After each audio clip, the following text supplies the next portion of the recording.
Coba lihat, semua yang ada di alam semesta ini pasti ada sebabnya. Nggak mungkin alam semesta yang seperti ini kok kebetulan.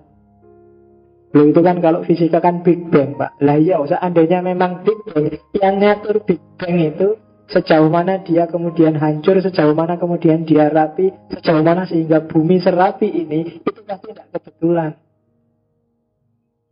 Pasti ada yang ngatur. Matahari itu mungkin kalau lebih dekat 10 cm aja, mungkin bumi sudah tidak bisa ada kehidupan, panas. Atau lebih jauh 10 cm, mungkin di sini beku semua. Tidak mungkin ini kebetulan. Pasti ada yang ngatur. Berarti jangan takut, Tuhan itu ada. Jangan khawatir. Jadi nggak sia-sia kamu sholat, nggak sia-sia kamu puasa, karena Tuhan itu ada.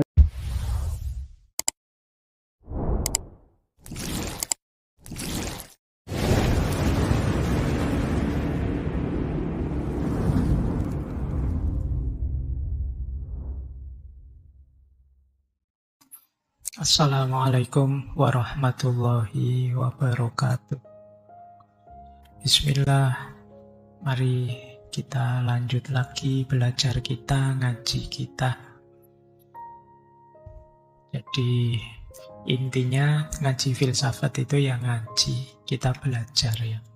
Segala yang di luar itu bonus. Jadi bonus itu ada, alhamdulillah, tidak ada ya, tidak masalah. Bahkan termasuk pemahaman kita, kepandaian kita, itu ya anugerah sebenarnya, bonus. Karena yang bisa kita lakukan hanya belajarnya. Maka ayo kita mulai ya, nawaitunya belajar. Baik, kita mulai nggih. Proyek kesetaraan agama dan filsafat, bahwa agama dan filsafat itu saling mendukung. Yo, dia pakai banyak di kitabnya itu dalil, cuma tak ambil 2. Yang satu dari surat Al-Baqarah, yang kedua dari surat Al-Hasyr. Oke, yos kamu baca sendiri lah, kamu sudah ngerti ya. Fa'tabiru ya ulil absor. Intinya itu, di ayat Al-Quran sangat banyak, puluhan ayat yang menyarankan orang untuk menggunakan akal pikirannya. Sederhananya itu. Kamu bisa cari, silakan eksplorasi sendiri. Kalau yang dalil aklinya, kalau di Al-Kindi ada 5. Yang pertama, kenapa sih kok agama itu sejajar atau setara dengan filsafat? Yang pertama adalah karena ilmu agama kalau sudah jadi ilmu, maka dia pasti jadi bagian dari filsafat. Karena semua ilmu itu induknya filsafat. Yo, apa sih maksudnya semua ilmu induknya filsafat? Itu nanti kamu bisa lihat pertemuan pertama kita dari 38 pertemuan hari ini. Jadi induknya filsafat itu kan karena filsafat punya 3 keterampilan. Yang pertama bikin argumen, yang kedua bikin definisi, dan yang ketiga mengkritisi. Maka dari situlah semua ilmu sebenarnya berinduk pada filsafat. Kalau tidak berinduk di bawah filsafat, maka dia tidak akan jadi ilmu, tapi jadi dogma. Maka katanya Al-Kindi, agama dan filsafat itu sebenarnya sejajar. Karena agama, apalagi di level pengetahuan, karena agama selalu butuh filsafat. Oke, yang kedua, isinya wahyu dan kebenaran filsafat itu sama-sama saling sesuai. Tidak ada pertentangan. Wong sumbernya sama, Allah. Hanya saja kalau wahyu itu Allah menurunkan langsung pada Nabi, sementara kalau filsafat manusia yang mengejarnya pakai akal. Akal juga perangkat yang diberikan oleh Allah untuk dia bisa memahami macam-macam, termasuk kebenaran-kebenaran dari wahyu. Jadi katanya Al-Kindi, tidaklah wahyu dan akal itu sama. Kok ada yang bilang wahyu dan akal itu beda? Pasti satu di antara 2. Kalau tidak, keliru cara mendayagunakan akalnya, atau keliru cara memahami wahyunya. Dan mungkin bukan keliru kalau akal, kalau katanya Al-Kindi, tapi belum nyampe. Karena akal itu punya banyak sekali keterbatasan-keterbatasan. Oke. Yang ketiga, menuntut ilmu itu kewajiban agama. Berarti semua konsekuensi dari menuntut ilmu, termasuk kebenaran-kebenaran ilmiah, itu bernilai religius juga. Gitu. Kalau tolabul ilmi itu faridatun, hasilnya tolabul ilmi itu berarti juga bernilai agama. Sehingga kebenarannya tetap sejajar. Jadi jangan takut. Kalau banyak ilmuwan kan menyebut Islam itu punya dua wahyu. Yang satu wahyu matlu, yang kedua wahyu ghairu matlu. Wahyu matlu itu yang kamu baca tiap hari, Al-Quran. Yang ghairu matlu itu realitas. Dan realitas itu membacanya kan pakai akal. Ketika Nabi Muhammad dapat wahyu pertama Iqra, itu kan bukan disuruh baca terus malaikat Jibril bawa Quran yang diterbitkan oleh Toha Putra Semarang, kan enggak. Kan Jibril datang tiba-tiba Iqra, Nabi ya bingung. Apa yang tak baca? Di samping itu aku enggak bisa baca. Loh, emangnya malaikat Jibril enggak tahu kalau Nabi enggak bisa baca? Kan ngerti, tapi tetap disuruh baca. Kenapa? Karena Nabi itu fatona, cerdas. Bukan baca kata, tapi baca realitas. Baca wahyu yang ghairu matlu, wahyu yang tidak ada tulisannya, nggak bisa dibaca secara verbal. Bacalah realitas, bacalah kenyataan sehari-hari. Itu sebenarnya perintah pertama yang diterima oleh Nabi. Jadi baca. Oke, yang keempat, teologi adalah bagian dari filsafat. Orang beragama itu beriman dulu, terus ngerti. Untuk bisa ngerti, orang butuh mikir. Untuk bisa mikir yang benar, orang butuh filsafat. Sederhananya seperti itu. Maka agamamu kalau kamu ingin rasional, kalau kamu ingin bisa dipahami, kita butuh filsafat. Tanpa filsafat, agama cuma dogma yang kamu yakini. Tidak salah. Cuma keyakinan itu antara yang dipahami dan tidak dipahami derajatnya beda. Apa misalnya? Aku yakin bahwa Indonesia besok rusak. Alasannya apa?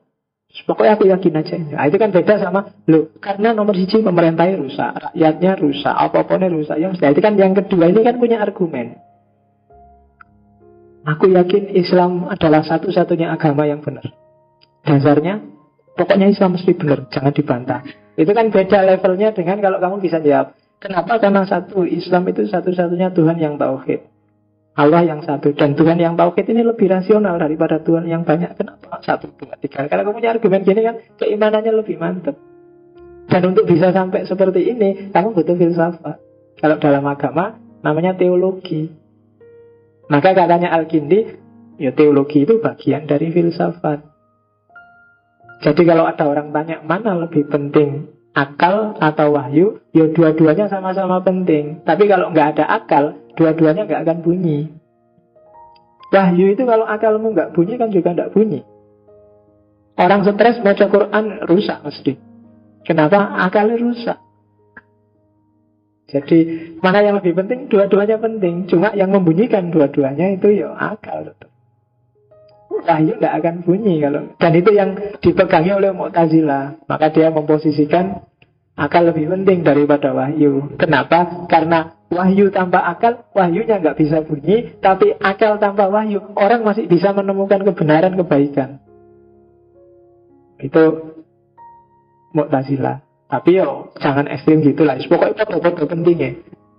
Kenapa? Karena yang satu, kalau bahasanya Al-Kindi, sumber kebenaran yang langsung dikasihkan Allah, kita tinggal mengejar itu daripada capek-capek baca realitas kan berat. Langsung dijujuk ke situ, ketemu sudah kebenaran. Daripada kamu eksplorasi sendiri, wong itu digaransi langsung dari Allah, kan lebih cepat. Itu katanya Al-Kindi. Dan sebenarnya sama, jangan takut. Karena nanti ada beberapa filosof muslim yang ekstrim. Seperti Ar-Razi bilang, Nabi itu tidak penting, Quran itu tidak penting. Orang itu asal akalnya sehat, akalnya waras, ketemu kebenaran. Jadi itu Ar-Razi. Cuma Al-Kindi tidak ekstrim. Nanti pelan-pelan kita akan ketemu yang lebih ekstrim. Diawali dari Al-Kindi tidak terlalu mendalam, filsafatnya agak simpel dan lebih enak. Oke. Nah, tujuan sekarang, modus berfilsafatnya Al-Kindi. Orang sering menyebutnya falsafah al-ula, kayak pikirannya. Jadi, katanya Al-Kindi, di antara semua ilmu yang derajatnya paling tinggi adalah filsafat. Di antara semua filsafat yang derajatnya paling tinggi adalah falsafah al-ula. Apa sih falsafah al-ula? Itu adalah pengetahuan filsafat tentang al-haq al-ula, yaitu tentang Tuhan, yang dia jadi ilah likulli syai'. Dia yang jadi sebab segala sesuatu. Jadi ilmu paling tinggi filsafat, filsafat paling tinggi itu filsafat ketuhanan. Ya nanti kalau kita sudah menyelesaikan fase tokoh-tokoh dan fase sejarah-sejarah Islam dan Barat, kita akan mulai tematik. Dan insya Allah tematik pertama kita akan masuk ke falsafah al-ula, filsafat ketuhanan. Karena wawasan kita sudah agak banyak, mungkin kita agak ringan. Nanti kita gabungkan aja ide-ide Barat dan ide-ide Islam tentang Tuhan.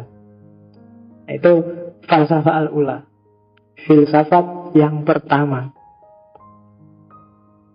Oke, sekarang kita lihat pelan-pelan satu-satu pikiran-pikirannya Al-Kindi. Dimulai dari yang paling tinggi, yaitu tentang Tuhan, tentang Allah, atau falsafah al-ula.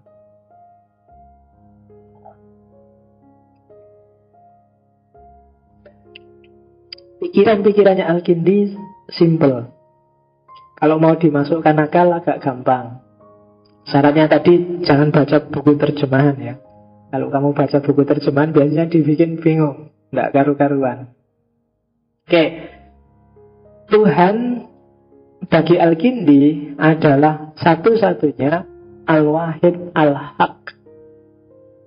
Sementara semua yang bukan Tuhan itu adalah al-wahid bil majaz. Hanya Tuhanlah yang wahidnya nggak ada konotasi jamak. Semua yang lain punya konotasi jamak. Contohnya gini, teh. Ini teh cuma satu gelas. Ya kan? Ini kan esa juga berarti kan? Teh ini satu-satunya di sini, nggak ada temennya. Kalau ini habis susah aku. Makanya jangan tak minum banyak-banyak, nanti habis. Nah ini esa, wahid, satu-satunya. Cuma satunya dia, wahid fil majaz. Kenapa? Karena kami bisa menyimpulkan, yuk ada banyak jenis teh lain yang selain ini. Kamu lihat gajah misalnya. Ada gajah lewat. Loh itu gajah. Tapi kamu ngerti ini gajah, tapi sekaligus kamu kan tahu ada banyak jenis gajah lain. Sehingga kamu menyebut dia gajah. Jadi dalam yang tunggal terkandung yang banyak. Gitu. Kamu sebut dia gajah karena kamu tahu ada banyak yang lain yang seperti itu yang kamu sebut dia gajah. Kamu sebut ini teh satu gelas karena kamu tahu ada banyak gelas-gelas teh yang lain yang statusnya sama kayak gelas teh ini. Saya lihat kamu, loh kamu manusia ya, loh ini manusia ya. Jadi saya lihat satu tahu manusia, padahal kamu sendirian misalnya. Tapi kan karena di kepalaku ada pandangan bahwa banyak yang kayak kamu yang namanya juga manusia. Jadi satunya Allah itu hakiki. Kalau Allah, ya dia saja. Tidak bisa dikonotasikan ada yang lain sehingga dia tak sebut Allah. Tapi kalau satunya manusia, satunya yang bukan Allah, itu satu fil majaz. Dia punya konotasi banyak. Jadi kamu lihat saya sebagai manusia karena saya adalah satu di antara banyak manusia yang lain. Aku lihat, oh ini teh karena aku menyimpulkannya dari banyak teh yang lain sebelumnya. Tapi kalau Tuhan tidak bisa seperti itu. Satu-satunya yang wahidnya sejati, yang wahidnya hakiki itu Allah. Sementara wahidnya semua yang lain itu tidak hakiki. Wahidnya wahid majazi. Aku kok sendirian ya malam ini. Enggak, itu majazi. Kamu gak sendirian, banyak yang kayak kamu yang juga kesepian. Jangan takut, ya kan? Perasaan di kelas ini aku paling bodoh ya. Enggak, jangan takut. Sung bodoh, oke. Kamu aja jangan. Itu loh. perasaan aku paling cakep deh. Katanya siapa? Banyak yang juga cakep kayak kamu. Jangan GR. Nah itu selalu bisa begitu kalau makhluk. Selalu ada tandingannya. Sementara kalau Allah nggak bisa. Nggak bisa, oh banyak yang maha kuasa yang lain selain Allah, nggak bisa. Satu-satunya yang wahid fil hakikoh itu hanya Allah. Dan Tuhan adalah wujud sempurna yang tidak didahului wujud yang lain. Dan tidak berakhir wujudnya dan tidak ada wujud yang lain kecuali disebabkan olehnya, kecuali dengannya. Karena ini standar. Setiap orang sudah ngerti. Nanti di belakangan kita buktikan kenapa Tuhan itu disebut wujud yang sempurna. Dan kalau kamu jelajahi falsafah al-ula, Tuhan itu yang pertama-tama tidak dapat dipahami oleh akal. Jadi Al-Kindi mengembangkan satu jenis teologi, satu jenis cara berpikir tentang Tuhan yang disebut teologi negatif. Jadi kalau di Al-Kindi, satu-satunya sifat Tuhan yang boleh disebut secara positif adalah keesaannya, bahwa dia wahid, bahwa dia satu. Di luar itu tidak boleh ada yang disebut secara positif. Ini pengaruhnya Mu'tazilah. Tuhan, untuk memahami Tuhan harus secara negatif. Secara negatif itu harus pakai tidak. Tuhan itu tidak beranak, tidak diperanakkan, tidak makan, tidak minum, tidak nongkrong, tidak ngaji. Selalu mendefinisikan serba tidak. Tidak bisa secara positif. Kalau secara positif mesti keliru. Mesti orang bisa jadi salah paham karena akal nggak nyampe. Jadi apa yang muncul di akalmu tentang Tuhan, tidakkan itu, bahasanya pokoknya tolak itu, maka itulah Tuhan yang benar. Jangan diafirmasi. Jadi Tuhan itu kan maha kuasa. Enggak maha kuasa. Kalau maha kuasa seperti yang ada di kepalamu. Tidak kan itu. Tuhan kan maha penyayang. Kalau maha penyayang seperti definisi yang kamu pahami di kepalamu, maka Tuhan tidak seperti itu. Itu namanya teologi negatif. Kenapa Al-Kindi bilang begitu? Karena kita nggak nyampe. Akal kita itu terbatas. Karena kita itu bikinannya Allah. Kita itu robotnya Allah. Robot nggak akan bisa menjangkau yang bikin dia. Sak canggih-canggihnya robot, dia pasti dalam kendali yang ngatur dia. Jadi akal tidak akan nyampe. Pikiranmu hanya bisa masuk ke kategori-kategorinya, tidak bisa masuk ke hakikatnya. Makanya kan Nabi ada yang diriwayatkan pernah bersabda bahwa jangan berpikir tentang zatnya Tuhan. Bukan berarti terus kamu haram mikir. Maksudnya apa? Kalau kamu coba mikir, kamu akan capek dan nggak nyampe. Daripada sia-sia, pikir aja tentang ciptaannya. Kalau pakai makhluknya bisa, pakai analogi bisa. Tapi kalau langsung berpikir tentang Tuhan, akal nggak nyampe. Maka satu-satunya cara adalah negasi. Tidak kan itu. Tapi Allah kan sayang pada Tuhan. Tidak kan itu. Kalau sayang seperti itu, bukannya kayak gitu Allah itu. Allah mungkin jauh melampaui itu sayangnya dibandingkan sayang dalam definisimu. Itu jadi selalu ditidakkan. Itu namanya teologi negatif. Terus Allah itu tidak punya hakikat dalam arti anniyah atau dalam arti mahiyah. Jadi dalam arti substansi maupun dalam arti esensi. Allah tidak ada substansinya, wong dia bukan benda. Kemudian Allah tidak ada mahiyah karena dia juga bukan jenis. Jadi genus itu kayak gini loh. Apa? Karpet merah. Merah kan jenisnya. Nah itu karena Allah bukan benda dan juga bukan sesuatu yang nempel pada benda, maka dia tidak punya sifat aniyah, juga tidak punya mahiyah. Jadi tidak ada esensinya, tidak ada substansinya. Kalau dalam logika ada kan barang itu yang ada substansinya, ada jenisnya saja, nggak ada spesiesnya. Ada spesies saja, nggak ada jenisnya, kan ada yang kayak gitu.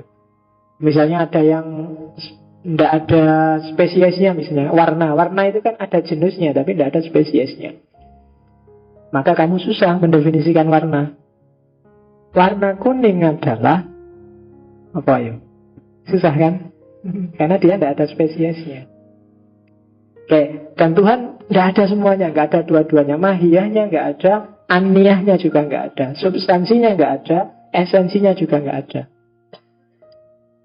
Kenapa sampai begini? Ya karena Tuhan memang serba tidak, serba tidak, serba no.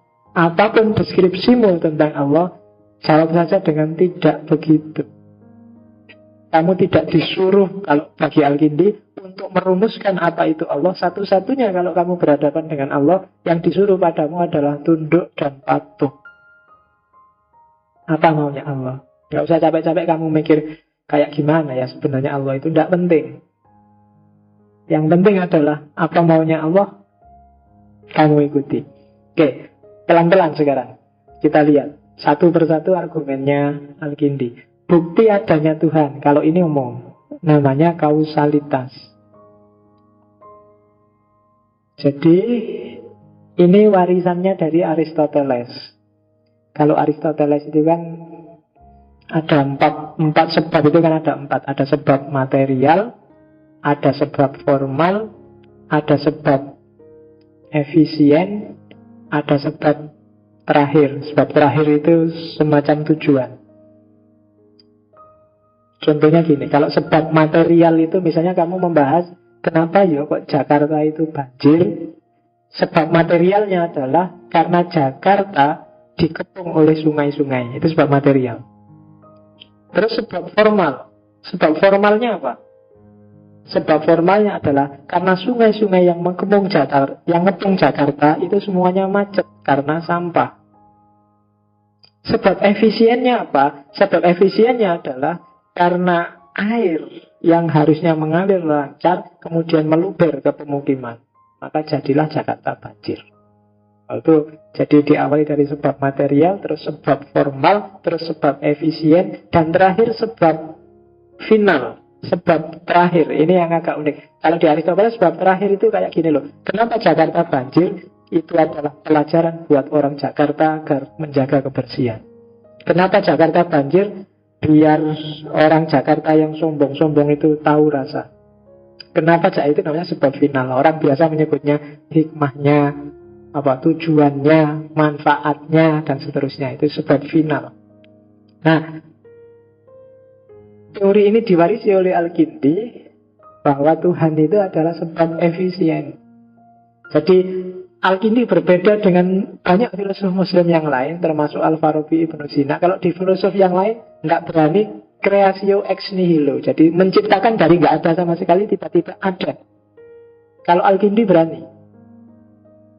Kalau Al-Farabi, minggu depan kita akan ngomong Farabi, nggak bisa, nggak nyampe pikirannya dia menciptakan sesuatu dari nggak ada sama sekali tiba-tiba ada. Itu kayak tukang sulap.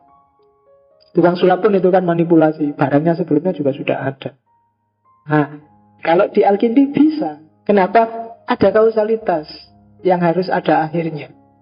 Jadi kalau di Al-Kindi, coba lihat. Semua yang ada di alam semesta ini pasti ada sebabnya.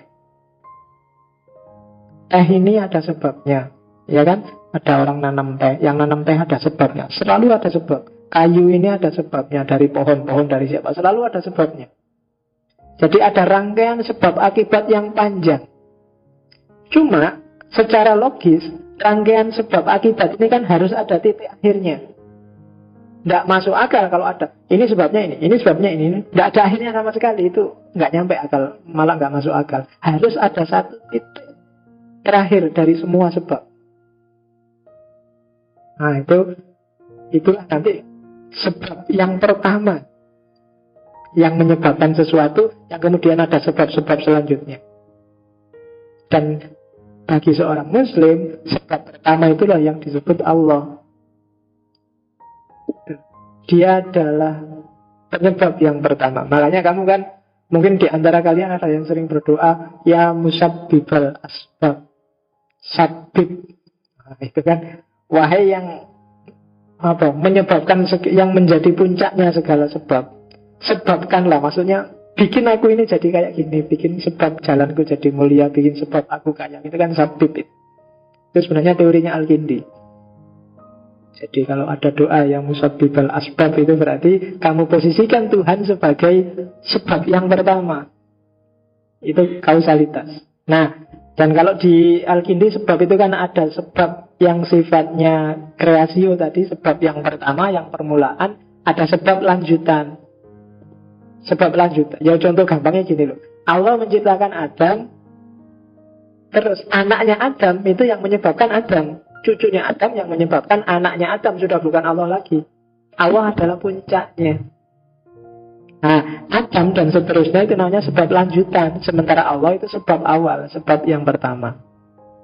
Berarti Tuhan itu ada sebagai konsekuensi bahwa kausalitas di alam ini butuh penyebab pertama. Jadi itu argumen paling gampang kalau ada orang tanya, Tuhan ini benar-benar ada apa enggak sih? Ada. Buktinya apa? Coba lihat sekeliling kita. Segala sesuatu ada sebabnya enggak? Kamu ngakuin kausalitas enggak? Iya. Berarti kalau kamu ngaku kausalitas, coba dirangkai. Ini sebabnya apa, ini sebabnya apa terus. Dan menurut kamu sebab ini harus berakhir enggak? Secara rasional harus. Kalau ada yang bilang, enggak kok itu muter, enggak bisa, harus ada terakhir. Karena kalau enggak ada akhirnya, itu bulat. Kalau di logika namanya tasalsul. Dan tasalsul itu enggak masuk akal. Harus ada sebab yang pertama, yang enggak ada yang menyebabkan dia lagi. Kalau ada yang seperti ini, berarti itulah Tuhan. Nah, itu argumennya Al-Kindi. Argumen yang kedua adalah alam ini ternyata baru. Alam ini tidak abadi kok. Dia diciptakan. Ada fase di mana dia nggak ada, terus dia ada. Dan Al-Kindi pakai teori aritmatika, karena dia ahli matematika yang nggak bilang tadi. Jadi teori aritmatika, teori bilangan. Biar aja kamu malam-malam tak ajak mikir matematika. Nanti kalau nggak nyampe, dilihat di rumah ya, dipikir pelan-pelan gitu. Karena kalau di sini mungkin rada setengah-setengah teler kamu. Saya juga rada-rada ngantuk. Oke ya, kita belajar bilangan sekarang. Bilangan itu kan ada akhirnya. Meskipun akalmu nggak nyampe. Nggak nyampe itu maksudnya, coba kamu tak tanya, bilangan paling besar itu berapa? Ayo, jumlah paling besar wis menawa kira. Ada akhirnya enggak tapi? Ada. Berapa akhirnya itu? Yang paling tinggi, yang paling banyak. Yang enggak ya. Itu namanya batas akal. Salah satu contoh. Saya punya banyak contoh tentang betapa akal itu banyak tidak berdaya. Termasuk di sini dalam hal bilangan. Kamu yakin benar bahwa ada kok batasnya angka itu, batasnya jumlah, batasnya bilangan, tapi akalmu nggak nyampe menjangkau batas itu. Itu kalau di SQ, spiritual quotient, disebut God spot. Di situ ada titik jatahnya Tuhan. Akalmu nggak nyampe. Oke, jadi bilangan itu kan ada akhirnya. Cuma secara sederhana kalau pakai teori aritmatika, ya akhirnya jumlah itu ya sesuai dengan terbatasnya sesuatu. Di situ disebut benda. Sesuai dengan banyaknya sesuatu di dunia ini. Jadi ternyata benda itu terbatas dan itu sesuai dengan banyaknya sesuatu. Banyaknya sesuatu itu kan terbatas juga. Kita yakin bahwa benda di alam semesta itu bisa dihitung, ada batasnya. Kalau benda itu bisa dihitung, ada batasnya, berarti ruang juga ada batasnya. Ya kan? Kalau ruang ada batasnya, berarti gerak juga ada batasnya. Tuh. Kalau gerak ada batasnya, berarti waktu juga ada batasnya. Karena yang namanya waktu itu kan geraknya alam semesta ini. 2 hari, 3 hari, tanggal 1, tanggal 2, itu kan gerakannya alam semesta ini. Jadi bilangan itu ada batasnya. Kalau jumlah itu ada batasnya, berarti sesuatu atau benda itu pasti ada batasnya. Kalau benda ada batasnya, berarti ruang juga pasti ada batasnya. Karena tidak ada benda tanpa ada ruang. Kalau ruang ada batasnya, berarti gerak juga ada batasnya. Karena yang namanya gerak itu kan benda yang beredar dalam ruang. Kalau ruang ada, kalau gerak ada batasnya, berarti waktu juga ada batasnya. Kalau waktu juga ada batasnya, berarti alam ini sebenarnya tidak kodim. Dia diciptakan, dia baru. Gitu. Kodim itu kan tidak berwaktu. Atau seandainya ada waktu, waktunya nggak ada batasnya. Ternyata waktunya ada batasnya. Dari semua batas ini tadi ternyata membuktikan bahwa mungkin alam ini memang baru diciptakan. Dia tidak kodim. Nah, itu bukti kedua bahwa Tuhan itu ada. Oke, bukti yang ketiga adalah kerapian alam. Tidak mungkin alam semesta yang seperti ini kok kebetulan.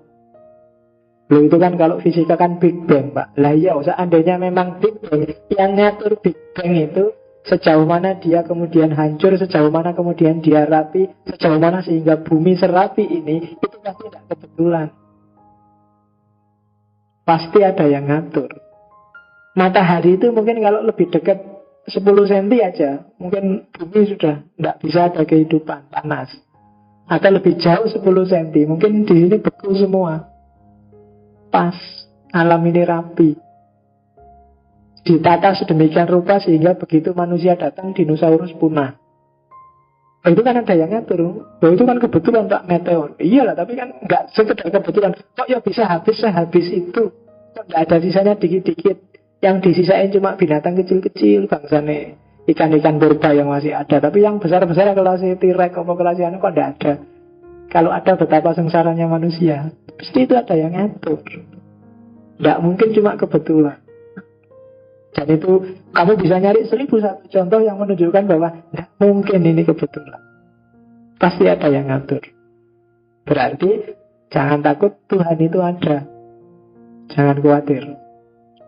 Jadi nggak sia-sia kamu sholat, nggak sia-sia kamu puasa, karena Tuhan itu ada.